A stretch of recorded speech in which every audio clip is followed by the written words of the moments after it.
Okay, the purpose of this video is not to shame everyone who thinks that they're saving money on e-bike to say, ha, I told you so. You're not saving money on e-bike. That is not it. Okay, the focus is to just kind of get that out of the way so that you can better appreciate and focus other reasons for riding an e-bike.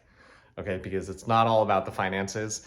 And together we're gonna put together an example of something that I actually found on Facebook of this guy who posted his, what was it, a KBO Breeze. Okay, it's a $1,300 bike. I have no opinions about the bike whatsoever at this time, but that was the bike he happened to be using, and he posted a screenshot of his odometer that showed 4,000 miles and was super excited about how he was saving all this money, and I questioned that wholeheartedly. And so let's use that example and go over this. But before we go in detail, we are going to go over, I want to just bring up two things, two ways that I recognize that you can save money off the bat by buying an e-bike.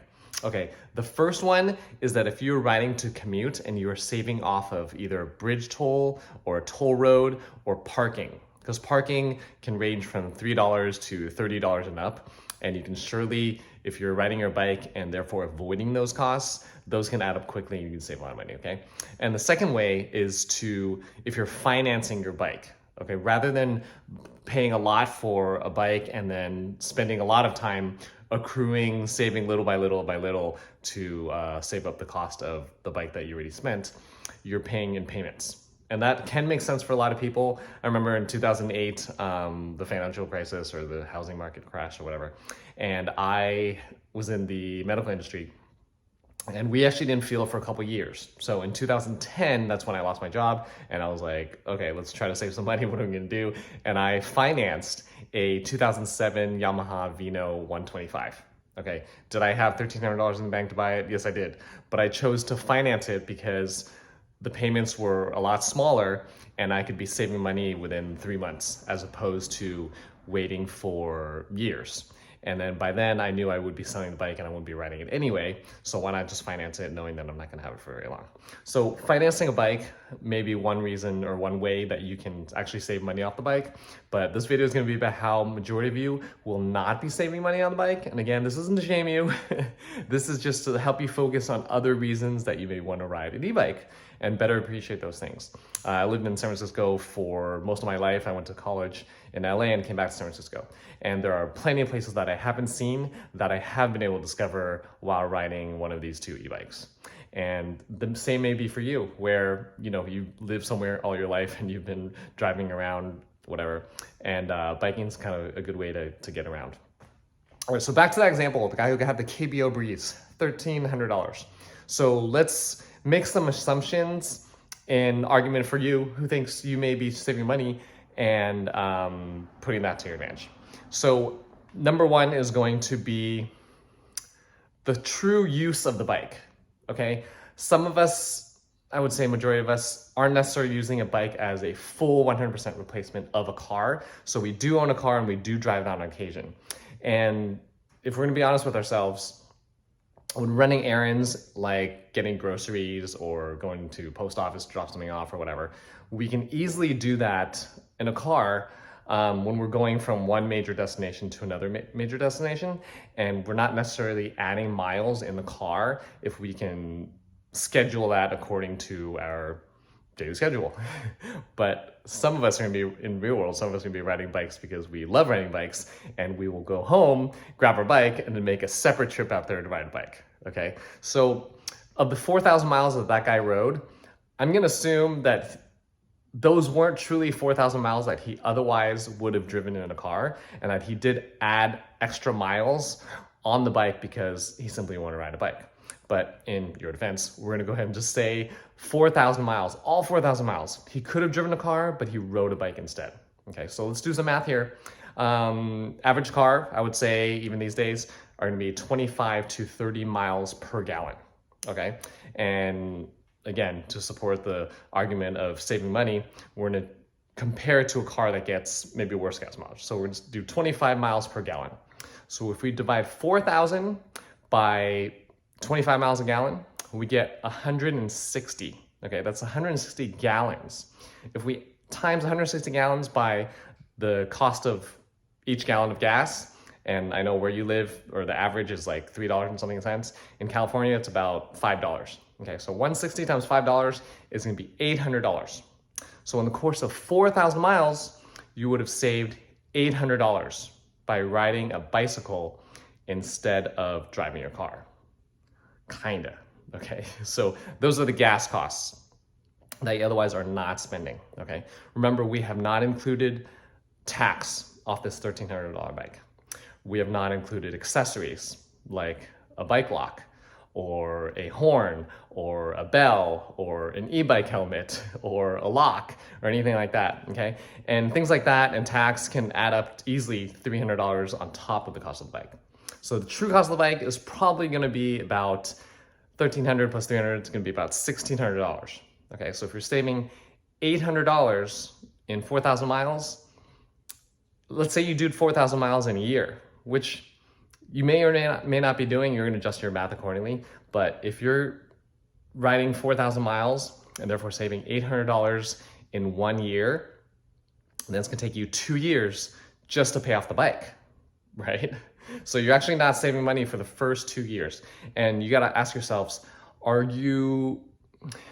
being realistic, a lot of us are gonna be buying things for our current needs and not necessarily for our future needs. So are we really gonna be riding bikes longer in the future or shorter in the future? I can't answer that for you, okay? Okay, let's go ahead and calculate the maximum miles you're gonna ride per year.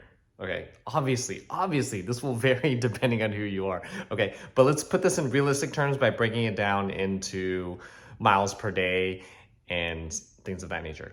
All right, so you're gonna be limited by your bike. So legal bikes are gonna have a maximum speed of 20 miles per hour. Are you really gonna be riding 20 miles per hour everywhere you go for the whole day? Probably not. Okay, let's say 15 miles per hour to be realistic. And are majority of you really gonna be riding 2 hours per day? Maybe. Okay, so let's go ahead and do that. 15 miles per hour for 2 hours is gonna be 30 miles per day. If you ride 30 miles per day, every single weekday, Monday through Friday, you will get up to 7,800 miles in the year. Okay, 7,800 miles is a pretty big stretch for most people, I would say. Feel free to leave in the comments below if your situation is different. I'm sure many of you are, but majority of us are not gonna be riding that many miles. So for that individual who had 4,000 miles, and he didn't say he accumulated that in a year, but let's just say for argument's sake that he did ride 4,000 miles in 1 year. What does that mean? If you ride every single day, Monday through Friday, that means that you rode a total of 15 miles per day. Okay, so what does that mean in actuality? You rode 7 miles one direction or 7.5 miles in one direction, 7.5 miles in another direction, okay? And you were going 15 miles per hour. Or you were going 20 miles per hour and you were riding fewer miles. Okay, so kind of use that 4,000 to 7,800 miles range as kind of your maximum. I know not a lot of you are necessarily gonna be riding Monday through Friday all year, because some of you are going to live in places that have winter seasons and you're not necessarily going to be riding in the winter. Okay, so it's going to take you even longer to accrue savings to amount to the price of the bike plus the accessories and tax. Okay, some of you are going to ask, what about the cost of the bike? Okay, fair enough. Okay, the charging cost of the bike, I mean, if we're going to equate gas with cars, then electricity with bikes makes sense for any bike. How you calculate is going to be very, very simple. Most electric bikes are not going to cost more than 1 kilowatt hour of power.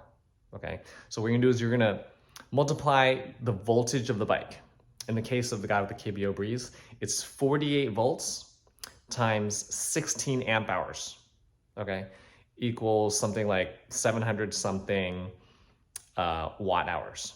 You divide that by 1,000, and that's going to be 0.7 or 0.6 something kilowatt hours. So you look at your electric bill, and it should show you how many cents it's going to cost for 1 kilowatt hour. okay? But this is 0.7 kilowatt hours. So it's gonna be a fraction of whatever you're paying per kilowatt hour. In California, for me, for PG&E, it is 35 cents per kilowatt hour. So for me to charge that bike, specifically where I am, it's gonna cost me like 26 cents. So it's pretty negligible. It's not that big of a cost. The bigger cost is gonna be estimating what's going to happen in 4,000 miles. In 4,000 miles with your bike, there may be repairs, okay? Your tube breaks and you need to replace that. Maybe you're new to cycling and you're not comfortable replacing yourself, and you bring it to a bike shop and they charge you whatever they charge you, 40, 60 bucks. I don't even know, because I kind of do these things myself. But those kind of costs can add up, and they may be very infrequent, but I can imagine it may happen once or twice in 4,000 miles. Right? So you're gonna have other costs too that's gonna add to that $1,600 cost of the overall bike of the KBO Breeze in that example. Again, you guys have different bikes, different lifestyles, but we're gonna have to go through some sort of assumption in order to do some of this math that we've done here. I venture to guess that a majority of you are not riding 30 or even 15 miles per day, every single day, Monday through Friday, 260 days a year, okay? You're gonna be a fraction of that. And then so it's gonna take you even longer. So that example of that guy with the 4,000 miles, that takes him 2 years to make up the money to pay for the bike before he sees any sort of savings. And so if you're riding a fraction of that or half of that, half as often, half as fast, half of whatever, then it's gonna take you double the time, which is gonna be 4 years. Take you 4 years to make the money back. And if you are riding even less than that, it's gonna take even longer. And so, you know, are you saving money? Yeah, in like 4 years or 2 years or whatever, but it's not something that's gonna be happening immediate. Okay, let's use my example, for instance. Okay, I bought my bike, I think in November, and at least my second bike in November, and I've accrued just shy of 1,000 miles. Okay, so 6 months, 6-ish months, 1,000 miles. So we're just gonna do ballpark. In 1 year, it's gonna be 2,000 miles if I continue to do what I'm doing. Okay, 2,000 miles compared to that 4,000 mile guy who would make his money back in 2 years.